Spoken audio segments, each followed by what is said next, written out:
एक 5.5 फीट का लड़का 2 फीट की टोटी से लटक कर पुलिस थाने के भीतर आत्महत्या कर लेता है। ऐसा तभी संभव है जब प्रदेश उत्तर प्रदेश हो और लड़के का नाम अल्ताफ हो।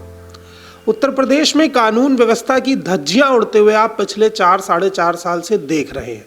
आप अपनी आंखों के सामने किसी व्यापारी को सरेआम गोली मारकर हत्या करने का वाकया भी देखते हैं, लेकिन पिछले 3 साल में जिस तरीके से 1000 से ज़्यादा लोगों की मौत उत्तर प्रदेश की पुलिस की कस्टडी में हुई है, उससे एक बात तो साफ हो जाती है कि जनता ना तो अपने घर में सुरक्षित है, और अगर किसी कारणवश उसे पुलिस से सहयोग मांगना पड़े, उसकी मदद के लिए उसके पास जाना पड़े, तो आप थाने के भीतर भी सुरक्षित नहीं है। एक लड़का अल्ताफ, जिसे पुलिस ने शक की बिना पर गिरफ्तार किया था, अभी उसके ऊपर किसी भी आरोप की पुष्टि भी नहीं हो पाई थी। ये तय नहीं था कि अल्ताफ ने क्या गलती की है, लेकिन अल्ताफ ने मुस्लिम होकर एक गलती तो पहले ही कर दी थी, जो उत्तर प्रदेश में सबसे बड़ी गलती मानी जाने लगी है। एक लड़की के गायब होने के बाद उसके पिता ने एक कंप्लेन लिखाई थी कि अल्ताफ ने उसे भगा दिया है। लड़की नाबालिग थी, इसलिए शक के बिना पर पुलिस ने अल्ताफ को गिरफ्तार किया था। अल्ताफ की डेड बॉडी जब घर पहुंची है तो उसके सर पर चोट का गहरा घाव था। पुलिस का कहना है कि अल्ताफ ने बैरक के वॉशरूम में, जहां पर 2 फीट की एक टोटी लगी थी, उससे लटक कर अपने हुड के नारे से सुसाइड किया है। ये ऐसी कहानी है जिस पर क्राइम पेट्रोल भी यकीन नहीं करेगा और ना ही कोई फिल्म की स्क्रिप्ट यकीन कर पाएगी। लेकिन उत्तर प्रदेश की कानून व्यवस्था में जब एक मुस्लिम युवक की पुलिस कस्टडी में ऐसे हत्या होती है तो उसके परिवार पर किस तरीके के दबाव बनते हैं, वो तमाम चीज़ें अब आप साफ तौर पर देखेंगे। मेरे साइड के हिस्से में आपको वीडियो दिखाया जाएगा जो उस बैरक का है। आप ध्यान से इस टोटी को देखेंगे तो ये लगभग ज़मीन से 2 फीट की ऊंचाई पर लगी है। अल्ताफ की फ़ोटो भी मेरे दूसरे हिस्से में चल रही है, जिसकी ऊंचाई लगभग 5.5 फीट होगी। अब मैं उत्तर प्रदेश की पुलिस से सवाल पूछना चाहता हूं कि गणित की पढ़ाई उन्होंने जिस विद्यालय या जिस अध्यापक से करी होगी, क्या उन्हें ये बात नहीं मालूम कि 5.5 फीट 2 फीट से ज़्यादा बड़ा होता है? कोई 5.5 फीट का व्यक्ति 2 फीट की लंबाई से लटक कर कैसे आत्महत्या कर सकता है? ये तमाम सवाल आपके सामने नहीं आ पाते अगर पत्रकार श्याम मीरा सिंह जा करके उनके घर, उनके परिवार वालों से बात नहीं करते। हालांकि शाम के सामने जो अल्ताफ के पिता ने कहा, उन्होंने कहा मुझे पुलिस वालों ने ले गए अपना, उन्होंने फिर जो खाना पूरी करवाई है वो कर दी है मैंने। मुझे नहीं मालूम क्या लिखा था क्या नहीं, वो बताते गए, मैं शांत अंगूठा लगाता गया। जो लेके गया है यहाँ से उठवा के, वही हो सकता है इसमें पंडित जी हाथ खेला है। उसके लड़के ने चैलेंज किया था मेरे बच्चे को कि सच सच कबूल दे, और नहीं कबूलता है तो मैं इसकी गर्दन काट दूंगा। उम्मीद है कि इन्होंने ही मेरे साथ ये काम किया गया है और इनमें सहायता की है पुलिस वालों। उन्होंने कहा कि उनसे तमाम चीज़ों पर दस्तखत या अंगूठा लगवा लिया गया। उनसे पुलिस ने जो भी कहा उन्होंने पूरी तरह से किया, लेकिन उन्हें इस बात का शक है कि जिन लोगों ने उन्हें धमकी दी थी कि अगर उसके बेटे ने ये बात नहीं कबूली कि सब कुछ उसने किया है तो उसे कटवा देंगे, ये उन्हीं लोगों का किया धरा है। लेकिन उसके बाद दूसरे दिन उसके पिता का एक वीडियो आता है जिसमें वो कहते हैं कि उन्हें पुलिस से कोई समस्या नहीं है, पुलिस ने मेरे बेटे का भरपूर इलाज कराया और मुझसे बड़े शालीन तरीके से बातचीत की है। जो घटना हुई इसके बारे में क्या कहना है आपका? चांद मियां नाम है मेरा। मैंने जब गुस्से में बोल दिया था मीडिया वालों को, जब मुझे मालूम हुआ, मैंने डॉक्टरों से मालूमात करी तो उन्होंने बताया कि आपके बच्चे ने फांसी लगा ली है। जो मैंने उसको देखने के बावजूद भी फिर उन्होंने मेरे साथ में पुलिस वालों ने लाए, इलाज भी कराया, वो आखिरकार नहीं बचा।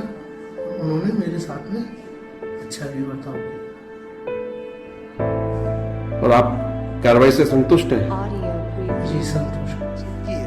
सोशल मीडिया पर इन दोनों वीडियो को अलग अलग तरह से इस्तेमाल किया जा रहा है। जो विपक्ष की पार्टियां हैं वो इससे पहले वाले वीडियो जिसमें सरकार और पुलिस पर बड़े आरोप हैं उसका इस्तेमाल कर रही हैं, तो वहीं भारतीय जनता पार्टी और उत्तर प्रदेश सरकार के तमाम पीआर एजेंसी की तरह काम करने वाले मीडिया चैनल उस वीडियो को चला रहे हैं जिसमें अल्ताफ के पिता इस बात को कहते हुए नजर आ रहे हैं कि उन्हें पुलिस से कोई समस्या नहीं है। लेकिन अब महसूस करिए कि एक लड़का जिसके घर में पिता है, माँ है, उसके भाई बहन है, परिवार है, और वो टाइल्स लगा करके इस तरीके के छोटे मोटे काम करके अपने घर का भरण पोषण कर रहा है। अपने घर को चलाने के लिए जो आमदनी आती है उसका एक मुख्य जरिया है। जब वो लड़का मर जाता है तो घर के ऊपर सबसे बड़ी जो चोट पड़ती है वो आर्थिक चोट होती है, लेकिन उससे बड़ी भी एक चोट है जो सामाजिक है, जो उत्तर प्रदेश में बनाए गए धार्मिक द्वंद्वता के माहौल से हर रोज पनप रही है। किसी को नहीं दुखा सकती, इतना दुख हुआ। क्या उनके सर में चोट लगी हुई थी और पैरों में भी लगी हुई थी? मैंने सर में तो खुद देखा था, मैंने पुलिस वालों से भी कहा था इतना गड्ढा क्यों है मेरे बच्चे के सर में, इतना गड्ढा नहीं होना चाहिए। उतना गड्ढा दिया था, सूज रहा था, ये सूज रहा था, इधर सूज रहा था, बीच में गड्ढा था। और पैरों में भी क्या? और मांस भी उसका थोड़ा छुट रहा था। पैरों में भी कुछ बताया गया? पैर में चोट थी, उसकी सूजन थी। सूज रहे थे, पैर सूज रहे थे, जो मारा पैरों में तो सूज रहे, नीले पड़ से हर रहे। रोज पनप रही है।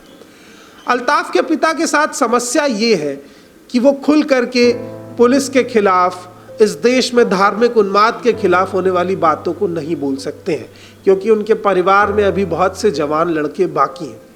उत्तर प्रदेश में धर्म के नाम पर माहौल को इस कदर बिगाड़ दिया गया है कि लोग एक दूसरे के खून के प्यासे हैं, मगर उत्तर प्रदेश पुलिस 2 फीट की टोटी से 5.5 फीट के लड़के की आत्महत्या की थ्योरी को बनाने में जुटी हुई है।